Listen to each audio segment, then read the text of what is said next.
Hi there. I want to share with you a couple of concepts that I like to work with in my practice and both in my self-care. And one of them is the idea that the practice isn't something that you do at a specific time, maybe one day a week, but it's a collection of tools that you then have to utilize to take better care of yourself. So today, I'm experiencing some pretty intense discomfort in the left side of my back, primarily from like the left bottom rib cage up through kind of like lower to mid thoracic area. And when I palpate that, I do feel all of the spinal erector muscles are pretty ropey. There's some definite splinting going on. I know that a lot of what is causing this is my position that I'm sleeping in, which is also not ideal. And I know better. And you know, the reality is when we're sleeping, we make the decision to either sleep or not sleep. And sometimes when we choose to sleep, we do things that we shouldn't be doing. And in addition to that, I also know that part of why I'm feeling this discomfort is, you know, there's an emotional piece to it as well. And I talk about that a lot in class.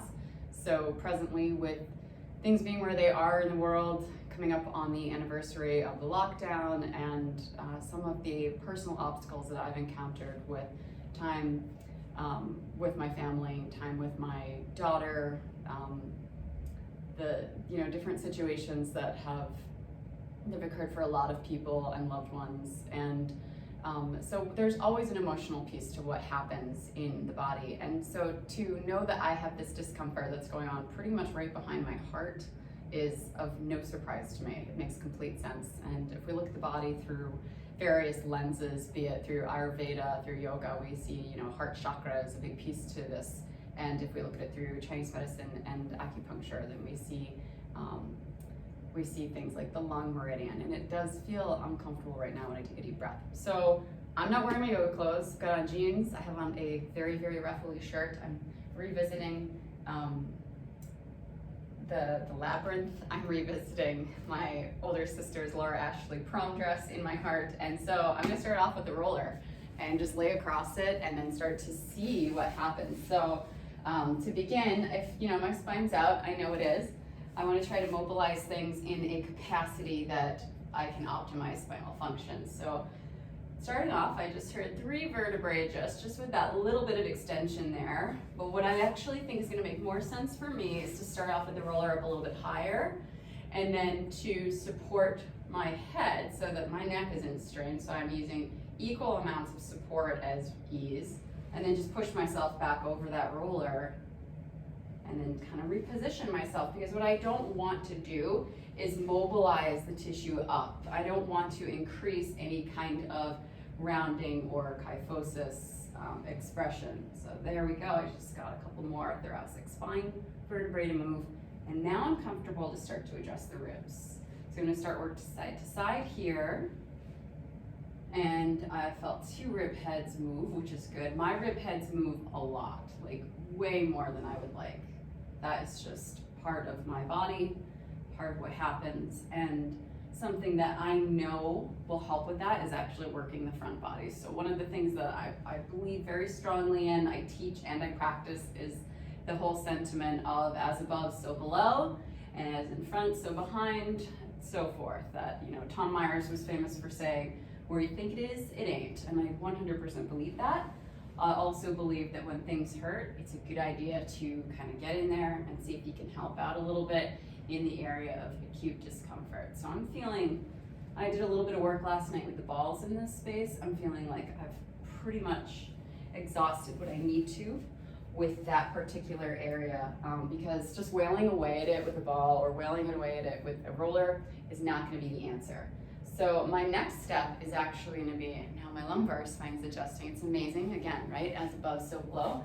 It's amazing how things shift like that.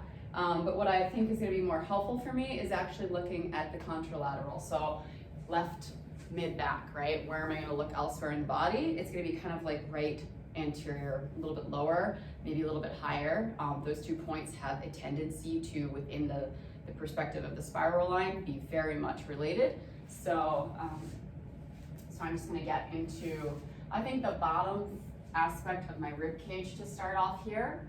See how that feels. Typically, when we have acute discomfort, you'll feel it in one area, and then some of the hidden sweetness, as I like to say, or the actual cause is going to be located elsewhere. So I am going to work into this, and I'm finding all kinds of tension here, all kinds of binding.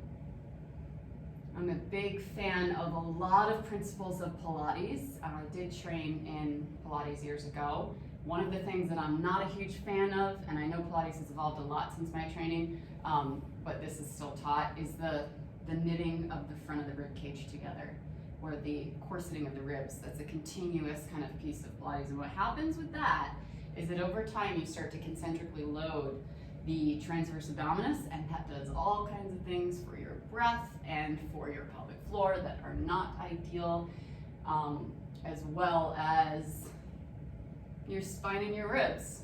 You know, the front body's left up. If you're overly bound through that area, then inherently you'll have mobilization elsewhere, or compensation through mobility elsewhere.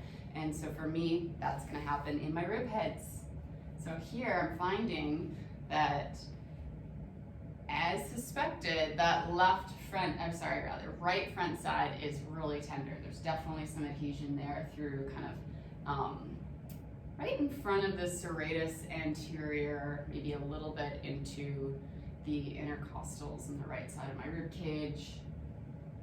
And I'm still hearing spinal adjustments. So there I just had cervical spine adjust. Now I'm working up closer to my sternum and manubrium. And I'm starting to notice there even more cervical spine adjustments occurred. So I'm getting this whole little chiropractic workover with this. And here I have the roller placed right underneath my sternum. I am fortunate to be blessed with very, very small cocos, and so I can work with the roller in this capacity. If you have a larger chest, you're just gonna have to kind of navigate around that. And one of my Pilates teachers years ago, Joy Pulo, used to say, "Ladies, liberate your titties." And so sometimes you just gotta move those out of the way. Dudes, liberate your titties as well. I'm not gonna say, titties are exclusive to one gender. We know for a fact that's not true. And so here I'm just working the top of the sternum, and I'm noticing just in this, right? So I'm moving, I'm exploring, I'm observing. My recruitment is not supporting the lumbar spine. So I'm gonna lift up through that space, lengthen through the low back. That feels a lot better for my lower back. It does put more pressure on the roller, so I have to kind of adjust around that and get creative with my hand placement to help support that. My breath feels really different here in a good way. So that's all I feel like I need to do right now in terms of myofascial work. But one thing that I am absolutely going to experiment with is moving my spine. Spine is the central nervous system surrounding hardware, surrounding structure. So it is so, so important to have a functioning spine. Everything comes out of that function. So here, as I just move through a couple of little cat-cow movements, I'm also inviting my shoulders to retract and protract. I'm just playing with that. I also have a history of injury in my left shoulder, so that's part of this equation too. It's never as simple as one thing. We like to say, oh, I slept weird last night. Well, you know what? I slept weird last night, and I have a history of shoulder issues in this left shoulder from early childhood onward, even so recent as a shoulder fracture a year ago. So I know for a fact that while my sleeping posture is not ideal, it is not the only offending factor, and it's on me to work this stuff out, to mobilize. And I'm starting to feel like things are really starting to free up. So use your tools all the time, not just when you're practicing. It's not gonna be in your best interest to go take a class or to take a class online with me and then only do that for that week. It's not your body worker or your physical therapist's responsibility to do the work for you and then have you do nothing on the time in between your sessions. It's on you. So be accountable, take responsibility for your own health, your own experience. Don't limit yourself either. So I could go the whole day with this discomfort, or I could do something about it. And I have stuff I have to do today. I don't want to be in pain, and I'm going to take care of it so that I can go on and enjoy my day. So thanks so much, and I'll talk to you soon.